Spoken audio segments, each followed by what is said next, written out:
then we're gonna have a little bit of a break, and then we'll pick back up with the other three coaches, probably 11:30-ish, and then Tad will still come after. So, Brian, you want to start us off here? Hey, Coach. Hey. Brian Howell over there with the camera. Now that you've been here for 8 years, can you talk about just kind of what coaching, if it's in your blood now, and kind of what has it done for you to be here and coach for a year? I'm addicted. I never thought I wanted this job. I never thought I wanted to be here the amount of hours I'm here. But oh my God, do I love it, and the babies react to it, and we're having fun. And trust me, I wake up every morning, drive over Table Mesa and look at the mountains, and I get my motivation, and it's magical to me every morning. I get to drive over that thing and come in and do what I do. So I'm enjoying it. Adam, go ahead. Hi, Coach. Adam Muscataglia, 24/7 Sports.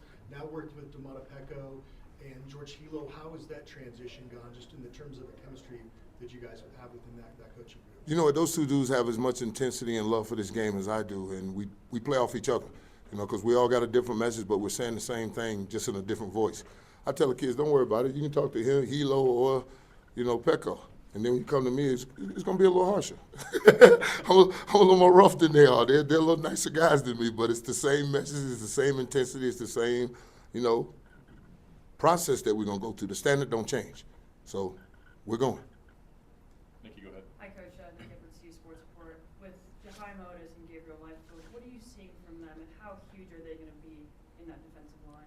I looked at them from day one, and I said, I got 8 of them I can send at you right now, and I got 3 more on some playing time. So I love where we're at right now. We're just pouring concrete. We're just pouring concrete for a solid base to go off on this year, because we don't have the best quarterback in America anymore. We're going to need to play some more D and turn the ball over to our young quarterbacks and get us thing going. So it's on us more, and I like it that way. Scott, go ahead.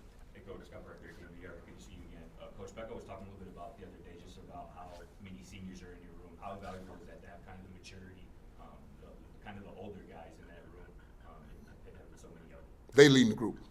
We really don't have to get on top of them, because I always told them when I'm talking to one, I'm talking to all. I'll say something over here, and then Arden will pick it up, Tafiq will pick it up, and the rest of them, Barnes will pick it up, all our veteran guys, and they just filtering it through the young guys that this is the way we do it. You ain't got to like it, but you got to do it. we don't suffer that. You're going to be part of this pack, you're going to run with the pack, because the lone wolf dies. We don't play that. We don't play lone wolves with us. Everybody's in together. We a pack. Pat, go ahead. Hey, Coach, Pat Graham, Associated Press. Two-parter for you. Number one is, with you and Marshall and Coach Prime, for that example, how loud does a gold jacket speak with these players? You know what? It doesn't matter if it's Hart talking to them or Coach Legit or whoever it is. The kids are really attentive, because they understand that what we're teaching is for the betterment of them. We want them at the next level, because that's our reputation. I tell them all the time, my bus in Ohio doesn't get chipped, my gold jacket don't get dirty. None of that happens to any of that. I'm here for you, so whatever you need me to do for you, I'm willing to do for you and meet you more than halfway. So it doesn't matter about a gold jacket or anything. We got a whole coaching staff of men that are here for the kids, and they understand that. And to piggyback off that one, in the day of transfer portal, NIL, and all this stuff, how does your coaching style have to change? Can you be the same person you always are? Do you have to tone it down, or how does that work? We can't cookie cut them. They're all individual. They're not the same. I just can't just come in there and just cookie cut them and form them into something. Each one of them is something different, and I have to form a relationship with them. That's the best part of this. I get to learn them every day. I get to learn who they are, what they like, what they don't like, what I can tip them over about, what I can needle them about. That's what you have to have as a coach, because you will never achieve perfection in a practice or a game. But I can make you trample excellence, perfection, all the things underneath perfection, because you'll never play a perfect game. And that's what I'm here for as a coach, to nitpick and to get you to understand, let's get better tomorrow. Let's do something else tomorrow. Let's take another step. So that's all I'm here for, just to help them. Hey, Coach. Matt Smith, Independent. Clearly, just to follow up just very briefly on that, clearly you and Coach Falk and Coach Prime have had a long-standing relationship for a while. What kind of an addition is Coach Falk to this program? A breath of fresh air, because Marshall's different. I've been with Marshall since 2008, at 5 in the morning, game day mornings, battling at each other with point and counterpoint. So now it's what we're doing on offense. How do you nitpick it? How you get it better? How we get the kids to understand what we want them to do, and how we get them more effective in the job that we're asking them to do. And he's as detailed as it comes. you don't get a better knowledge, you know. He was in the backfield with Peyton Manning and Kurt Warner telling them about protection. So trust me, he knows this game, and we love it. I mean, and me and him both here for prime.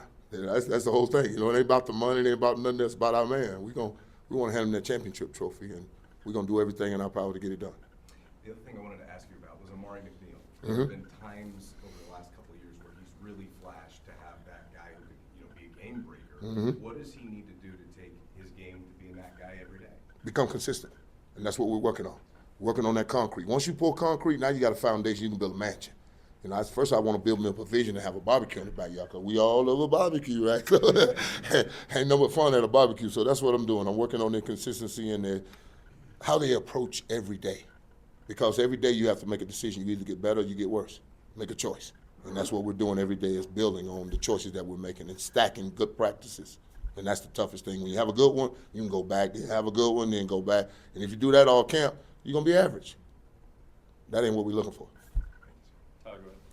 Hey, Coach, Tyler King with the Denver Gazette. I remember when we met with you last year during fall camp, you said things were going to be different for this group, and obviously you guys lead the Big 12 in sacks last season, kind of an instant impact. Was that kind of gratifying to see the guys buy into what you were saying and teaching last year, that it kind of had immediate results for the group as a whole? They don't have a choice. You don't have a choice. You don't got to like it, but you got to do it, because I'm here for the betterment of you. And if you're telling me I don't know how to play this position, then you're a fool. And only a fool coaches himself. My babies have really bought into what we're doing, because I'm consistent with what I'm teaching. I'm consistent in every day I come in here with the energy, because I can't be up and down, and I'm asking them to be consistent. So I have to be the example for them. So, and they're loving it, and we're all buying in, and that's the best part. When you got a whole group buying in, everybody gets better. Because I told them today, team means everyone achieves more. And that's as simple as it gets. I know it sounds cliches, but together everyone achieves more, because we start out 4-on-5. We already down one. So we got to be together. We got to be a pack. We got to go together, and they understand that. And Coach Sapp, you were talking about you and Marshall kind of go tit for tat, years you're going back and forth. I'm wondering about on the field, like your careers ran about the same time. I know you were in opposite conferences much of your career, but any good moments on the field between you two?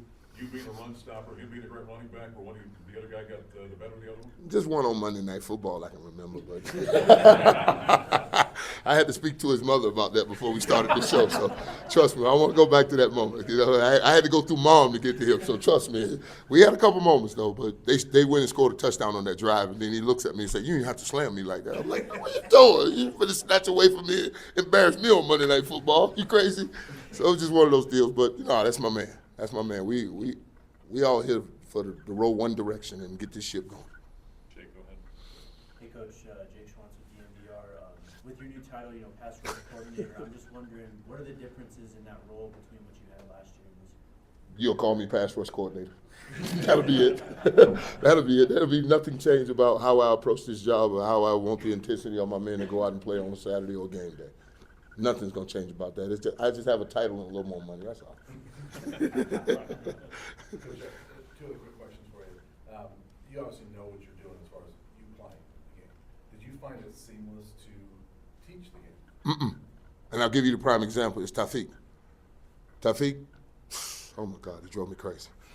Just lit me up every day. Every day he's doing this, he's doing that, he's doing that. I said, all right, son, I'm gonna stop trying to teach you what I know, and I'm gonna go with what you know, because that seems to work for you. So if it works for you, but what I need from you is to be disciplined, not off sides, getting off that ball, in the backfield, penetrating. If you can do that, then you can do all that Aki stuff you like. And we took off from that point on, because he was not coming over to my side, so I had to come over to his side. And like I said, they're not all the same. I can't cookie cut them. He's the one nut I let go crazy. The rest of them, you will conform. And then one of them went in there and did the move the other day, and Tafiq looked at him and said, "I'm only allowed to do that move." I said, see, even he knows it. So it's a partnership. And I always tell them it's not a family. Football is not a family, because if a family's walking down the street and the baby's lagging behind, we all gonna make sure that baby's safe, right? That's what a family does. A brotherhood of men, you twist an ankle, blow a knee, we moving the drill on you. You must be held accountable. So it's a brotherhood of men. We're going to hold you accountable for every snap you play around here, and we're going to grade it, and we're going to go accordingly. Then to follow up, I want to ask you, as you think back to when you were there, you're at Miami, how did you respond to coaching? I had 5 coaches in 4 years. I mean, I get what I can out of each one of them because I remember Rick Petrie telling me to make an inside move off my third step. I had to wake up and remember, what did you just say? I was like, what is my third step? He was like, your left foot. I'm like, how do I make an inside move off my inside foot? I said, leave me alone. I went back to sleep. So you get what you can get out of them sometimes. But I think my babies understand I'm just here for him. I'm here strictly for them. And prime over the top of it. So let's go. Let's go. You want to meet at 6 o'clock in the morning, I'll be here at 5:45. There's no limit to time or anything I want to do with you. So whatever you want, come on with it. Okay, we have time for 2 more. Go Okay. Hey, Coach, I'm Hey. Jack Harley with SI. You got 2 guys in your room from last year, BJ and Josie, trying to make the next level. Just what would your pitch to NFL teams be for those 2 guys? I've already talked to them. They're solid. They understand the game. They play the game the way it's supposed to be played, and they will work their ass off for you. That's all you can ask for a player, to come give me everything you got. And Dot, those you in the middle, come on. You find a better nose tackle in America, let me see him. Let me see him. Let me see him. And BJ can rush the 3, the 5, the 9, any of it, both sides. But they wouldn't put him in the combine. I worked my butt off trying to get him in the combine, but they've turned that into whatever. So. Last one, Nikki, go ahead. Coach Brown yesterday mentioned that he'd be interested in playing another team this spring game, just garner some more energy around spring ball. What are your thoughts on playing a team, practice for a few days against that team, and then play them in the spring game? You just made my mouth water. I get another color that my boys can just go to work and whoop on them and we don't care. Please bring them in here. Who's coming? Who wants some of this? I used to love that when I was in Tampa and they'd bring another team, the Redskins, Commanders now, but it was back then, and then the Dolphins, or we go to Jacksonville and practice. It was always good to see another color, because I ain't got to care about whooping you. I can whoop upside your head and get on the bus and go home. I don't care. Yeah, but when you got your teammates, you got to kind of care a little bit. So, I'd love another team. Ooh, yes. Give me another O-line in here. And I can yell and cuss at their coach too? Yeah, please. All right. Anybody else? I'm gone. All right. I got to go to work. Y'all be good. Don't have this big room, man. I think it's small.